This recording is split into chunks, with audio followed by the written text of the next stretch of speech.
Tensions are boiling over in the United States as former President Donald Trump's administration initiates what many are calling an unprecedented assault on academic institutions. The world has watched the U.S. grapple with global trade wars and economic policy shifts, but domestically another war is unfolding, a cultural, legal, and political battle between the federal government and America's top universities. Harvard University, one of the most prestigious institutions in the world, now finds itself at the epicenter of a $2.2 billion federal funding freeze after rejecting compliance with a set of demands from the Trump administration. The implications of this standoff are vast, affecting not just higher education, but also constitutional rights, international relations, and the ideological foundation of the nation. The roots of this confrontation lie in widespread campus protests during the Israel-Palestine conflict, where students across major campuses like Harvard, Columbia, and NYU took to the streets demanding their universities divest from companies connected to Israel and denouncing the violence. The Trump administration viewed these protests, particularly those involving calls for Palestinian solidarity, as breeding grounds for anti-Semitism.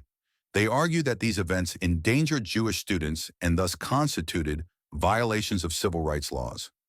While many protests were peaceful, the administration has used the presence of lawsuits from Jewish students and escalating campus tensions to justify sweeping measures under civil rights statutes. Trump's government has insisted that universities that fail to curb what they term anti-American activity risk losing federal funds, tax-exempt status, and even face direct oversight by government auditors. Universities were told to report students considered hostile to American values and to ensure every department reflects viewpoint diversity. Harvard, a primary target, refused to meet these conditions. President Alan Garber denounced the demands, stating that while universities must take anti-Semitism seriously, the government's sweeping order amounted to direct regulation of academic life. He warned that giving in to such pressure would set a precedent for future administrations to dictate intellectual boundaries in academia. Harvard's refusal led to a $2.2 billion funding freeze, cutting off grants used for vital medical research, defense technology development, and public health initiatives. The university argues this decision doesn't just affect liberal students or faculty, it impacts all Americans who benefit from their research. Meanwhile, similar pressure has been placed on other top universities, including Northwestern and Columbia, which have either started negotiations with the administration or are evaluating whether to fight back. Beyond Harvard, the administration's efforts extend to public K-12 schools. The Department of Education has issued letters warning schools to dismantle diversity, equity, and inclusion, DEI initiatives, or risk losing public funds. This move has alarmed educators, especially those working in marginalized communities, who say that DEI efforts are critical in leveling the playing field for students from diverse backgrounds, including those with special needs. This crusade is heavily influenced by conservative activist Christopher Rufo, who has emerged as a powerful figure both inside and outside the administration. Rufo is known for spearheading the anti-DEI and anti-critical race theory movement, targeting university departments, professors, and administrators across the country. He's become the architect of a wider ideological purge, aiming to eliminate what he calls leftist indoctrination in higher education. What's striking is the broad reach of this movement. DEI offices have been dismantled in over a dozen states. University funding has been delayed or canceled for non-compliance. And perhaps most troublingly, foreign students have seen their visas revoked. One Tufts University student was reportedly detained and placed in a federal detention center after signing a pro-Palestinian op-ed in the school newspaper. No violent action was attributed to her, just words. Human rights advocates are calling this a direct violation of the First Amendment.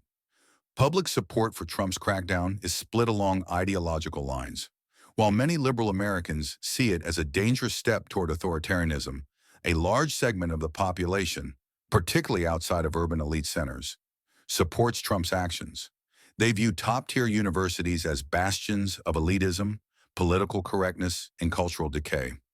With only about 40% of Americans attending four-year universities, many see institutions like Harvard and Yale as disconnected from real-world values and everyday struggles.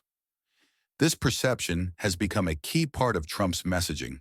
By attacking elite institutions, he presents himself as a champion of ordinary Americans. He claims he's fighting to restore free speech, end liberal dominance in education, and protect patriotic values.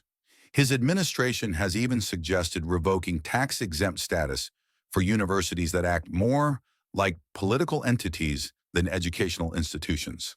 International observers are paying close attention. Canada's education ministry has advised students to be cautious about studying.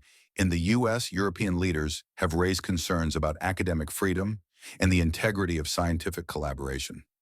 China, meanwhile, is seizing the moment by flooding TikTok with videos from factory workers highlighting how cheaply American products are made overseas, suggesting that Americans are being exploited by their own system. The narrative is shifting. Harvard students and faculty are not alone in this fight. Across campuses, protests are building. Faculty unions are preparing lawsuits. Legal scholars are debating constitutional implications. Lawmakers in Congress have introduced the Academic Freedom Protection Act, which seeks to limit executive overreach into education policy. Whether this legislation passes remains uncertain. The deeper concern is whether Trump's strategy will permanently shift the boundaries of what government can demand from educational institutions. If successful, future administrations, regardless of political party, may see academia not as a place for free inquiry, but as a battlefield for ideological conquest. Harvard may be the current target, but any university could be next. As the funding freeze continues, the pressure on other institutions will grow. Universities must now decide whether to comply, resist, or collaborate. Some may seek compromise, others may sue, but all face a new reality. The classroom is now a front line in America's culture wars. As this story develops, Pulse of the World will continue to provide in-depth analysis and updates. Stay with us as we follow the legal battles, the political maneuvers, and the societal shifts triggered by this historic conflict between government and education. Subscribe now to Pulse of the World, your trusted voice for global news with depth, clarity, and context. Stay informed, stay engaged, stay with Pulse of the World.